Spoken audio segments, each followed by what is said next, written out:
Part 1. Have you ever worked hard on something, poured your heart into it, and when someone praised you for it, you heard yourself say, "Oh, it was nothing"? We are taught from a young age that humility is a good thing. We are told not to brag, not to show off, and to always give credit to others. And this is good advice, to a point. But there is a silent danger in being too humble. There is a point where humility stops being a virtue and starts becoming a form of self-sabotage. When you constantly downplay your achievements, you are teaching the world how to value you. You are telling them that your work, your effort, and your skills are not that important. And soon, they will start to believe you. Imagine a young woman, an artist, who created beautiful paintings. Her work was full of passion and skill. Whenever people saw her art, they were amazed. They would say, "This is incredible, you are so talented." But she would always look down and say, "It's just a hobby, it's not that good." At her job, it was the same. She would solve difficult problems and complete projects that no one else could. Her boss would thank her, and she would say, "Anyone could have done it." One day, a big promotion became available. It was a creative role, a perfect fit for her skills. She was the most qualified person in the company. But she did not get the job. Someone else, who was not as skilled but was very good at talking about their small successes, was chosen instead. Why did this happen? Because she had spent years convincing everyone, including herself, that her greatness was not real. Her excessive humility had made her invisible. It created a story in the minds of others that she was just average, just a team player, but not a leader. This is the trap of false humility. It is not the same as genuine confidence. It is a fear of owning your own worth. It allows others to undervalue you, and even worse, it makes you start to undervalue yourself. This constant dismissal of your own success leads to a deep feeling of self-doubt, and it can quietly close doors to opportunities you truly deserve. Part 2. When you live in a state of being undervalued, it begins to change you from the inside. The world starts to feel like a place where your efforts are never enough. You work harder, you achieve more, but the feeling of being unseen grows stronger. This is because the problem is not about getting more praise from the outside. The problem is about the story you tell yourself on the inside. Most of us try to change our lives by focusing on the results we want. We think, "I want to get that promotion," or "I want people to respect me." These are outcome-based goals, but there is a deeper, more powerful way to change. It is to focus not on what you want to achieve, but on who you wish to become. This is the secret of identity-based change. Think of it like this. There are 3 layers to who you are. The outer layer is your outcomes, the results you get. The middle layer is your process, the actions you take.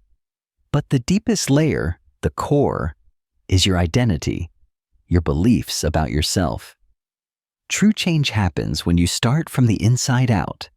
Instead of saying, "I want to get recognition for my work," you start with a new identity.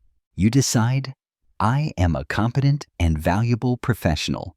This small shift in your thinking is the beginning of everything. The goal is no longer to get a specific result. The goal is to become a certain type of person. And how do you do that? You prove it to yourself with small wins.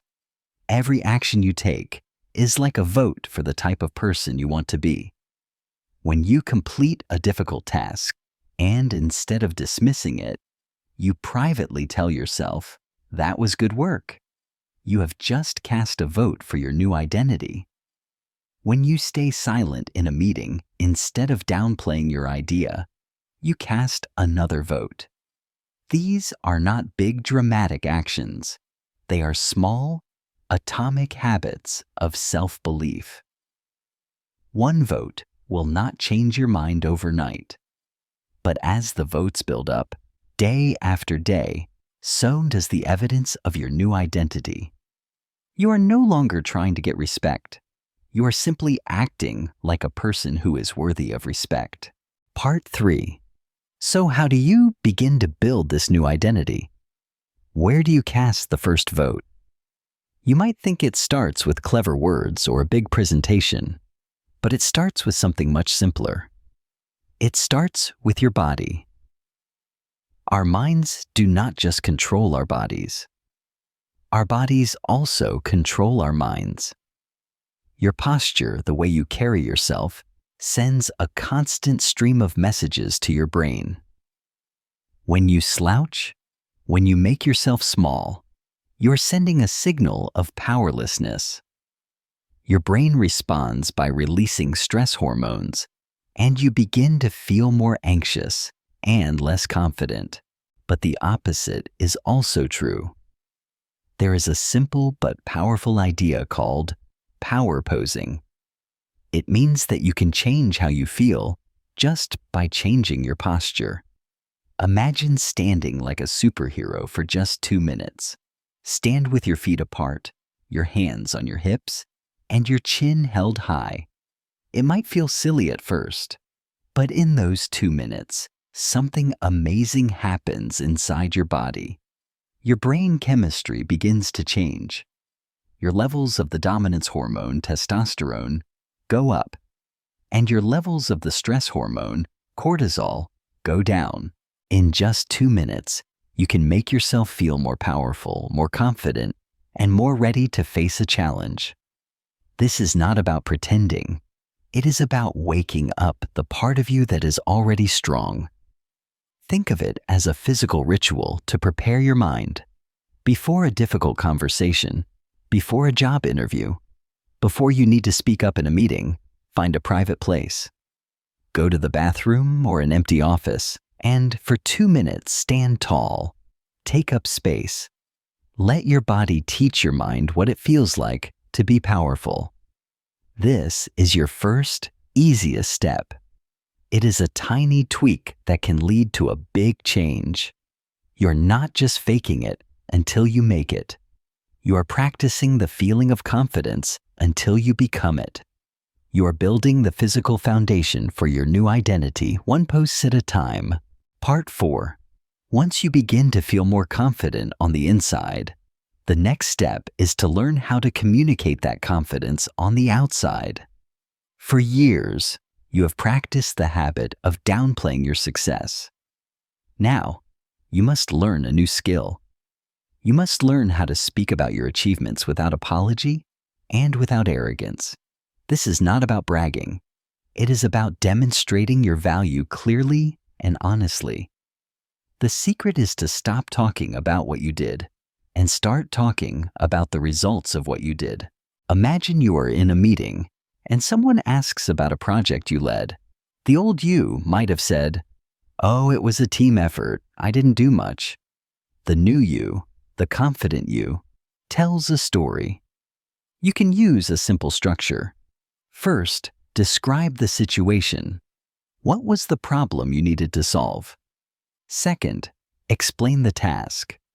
What was the goal? Third, describe the action you took. What was your specific contribution? And finally, and most importantly, share the result. What was the positive impact of your work? For example, you could say, "Our team was facing a difficult deadline.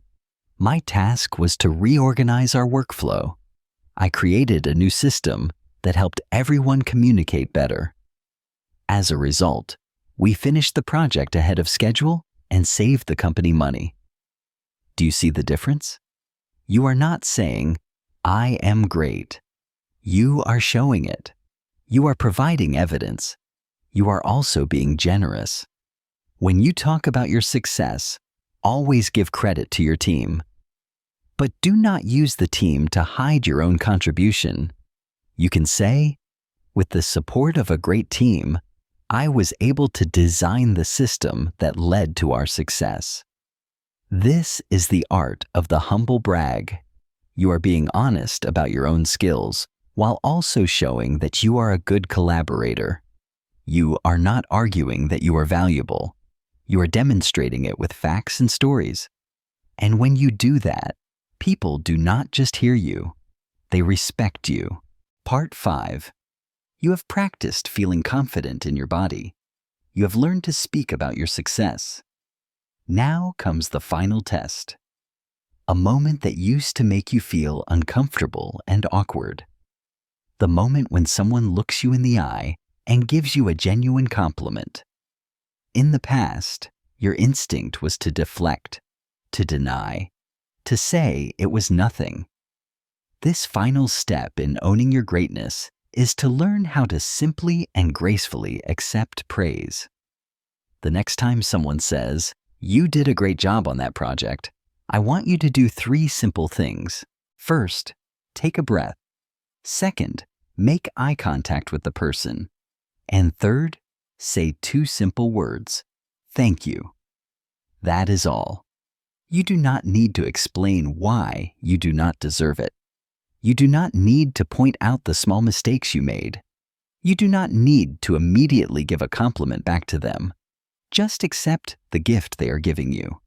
Let their positive words land. If you want to add a little more, you can say, "Thank you.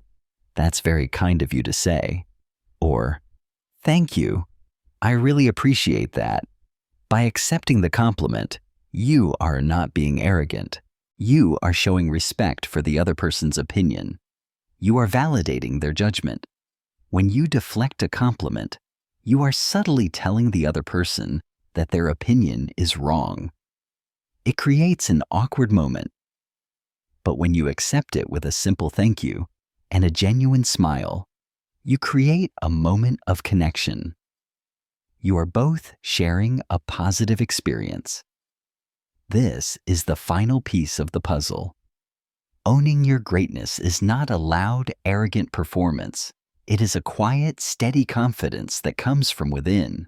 It is the ability to see your own worth clearly, to speak about it honestly, and to accept it when others see it too. This is not just about feeling good. This is about creating opportunities. When you project confidence, people trust you. They see you as a leader. They open doors for you that were previously closed. This journey is not about becoming a different person. It is about finally allowing your true, capable self to be seen. If you found this story useful and you are ready to stop hiding and start owning your own greatness, hit like and subscribe right now. And don't forget the notification bell so you never miss out. In our next story, we will explore what to do when you face a setback and how to turn failure into your greatest strength. You do not want to miss it.